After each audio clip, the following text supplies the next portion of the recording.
उत्तर प्रदेश में 2017 से भारतीय जनता पार्टी की सरकार है जी। आप बता दीजिए कहीं कोई मुस्लिम विरोधी दंगा हुआ? एक भी दंगा नहीं हुआ। लेकिन उससे पहले का भी इतिहास देख लीजिए। भारतीय जनता पार्टी सरकार से पहले सपा चाहे बसपा हो, तमाम दंगे हुए। मुजफ्फरनगर दंगा हुआ, हमारे यहाँ सरायमीर खुदादातपुर दंगा सपा सरकार की थी जी।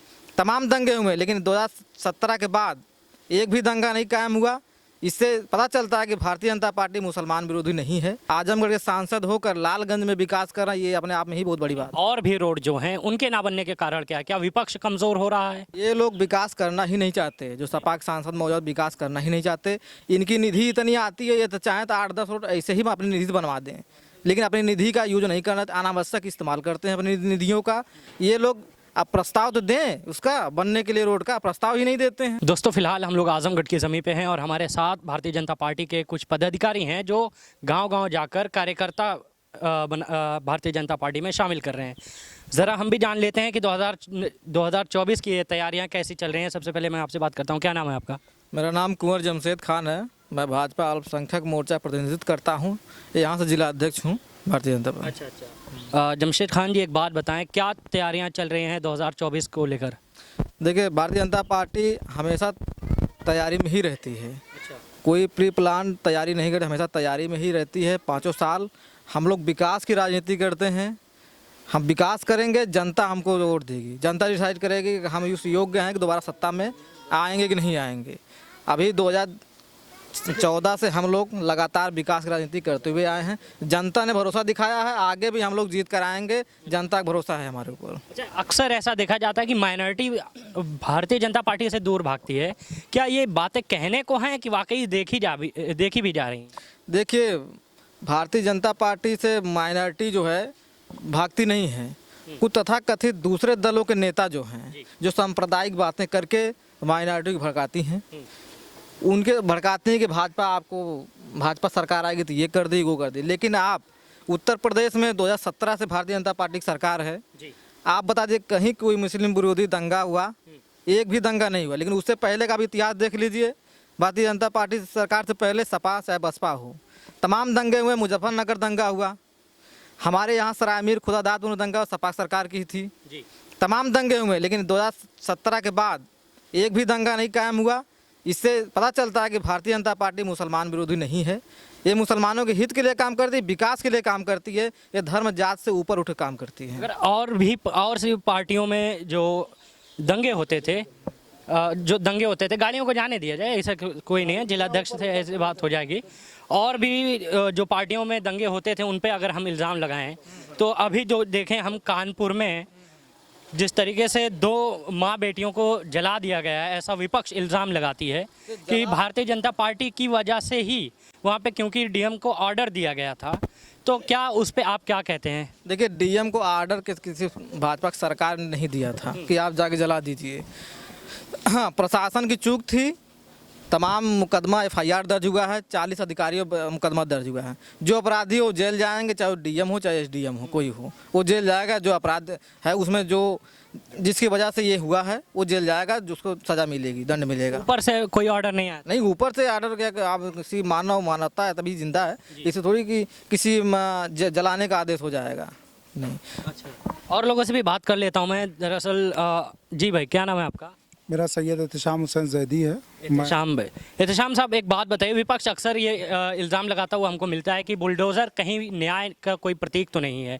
किसी का घर तोड़ना कहाँ से सही हो सकता है? देखिए, वो भूमाफियाओं के तहत ये अभियान चल रहा है। जो गरीबों की गसफ कर लिए हैं, ज़मीन कब्जा कर लिए हैं जबरन, है, वहाँ पे बाबा का बुलडोज़र चलता है। अच्छा। हाँ, गरीबों के घर पे नहीं चलता? गरीबों के घर पे नहीं चलता।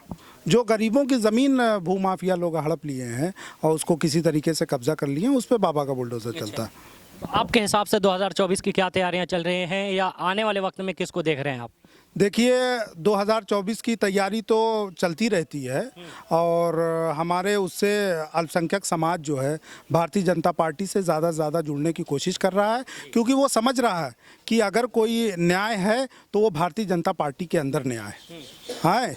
अब बाकी तो तमाम सरकारें आईं और गईं और किसी ने भी अल्पसंख्यक मोर्चा के तरफ निगाह नहीं किया, सिर्फ यूज़ किया और छोड़ दिया। और भारतीय जनता पार्टी ऐसी पार्टी है कि जो अल्पसंख्यक समाज को साथ लेकर के चलना चाहती है। साथ लेकर चलने वाली अगर पार्टी है तो फिर अल्पसंख्यक को अलग ही क्यों किया? पार्टी में ही रखते। नहीं, संगठन एक बना हुआ है, जैसे युवा मोर्चा बनी हुई है और तमाम मोर्चा, ऐसे भी अल्पसंख्यक मोर्चा बनी हुई है, किसान मोर्चा है, बाटा नहीं है।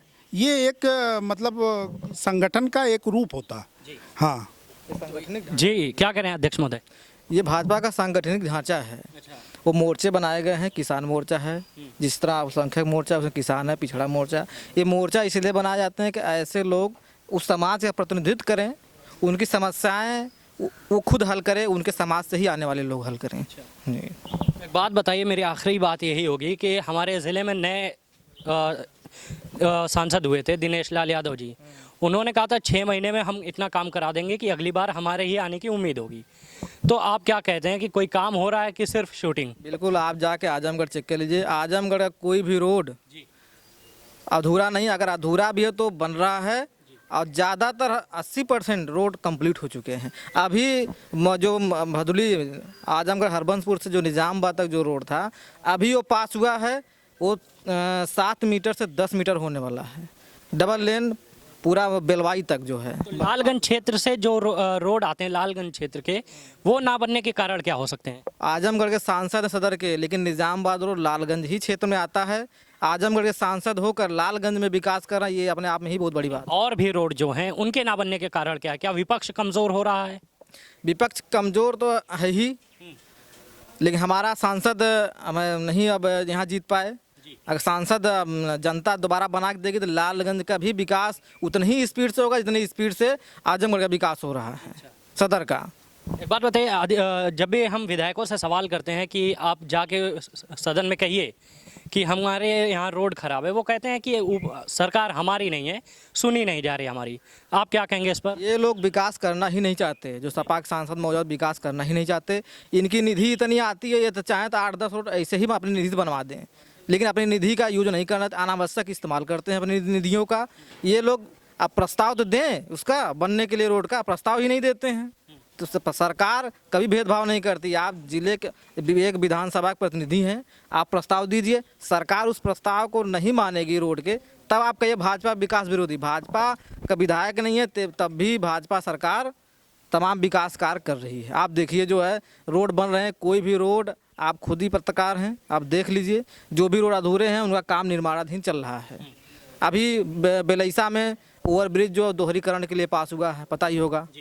तमाम अभी मेरा था 20 दिन पहले ये तमाम योजनाएं पास हुई आजमगढ़ के लिए। सत्र पूरा होते हुए रिंग रोड पास हुआ आजमगढ़ के लिए। कहाँ इससे पहले था विश्वविद्यालय बन रहा है। हमें लगता है कक्षाएं क्लास स्टार्ट हो गई हैं, एडमिशन शुरू हो गया विश्वविद्यालय का, उसका जो अस्थायी कार्यालय वहाँ DAV इंटर कॉलेज में चल रहा है।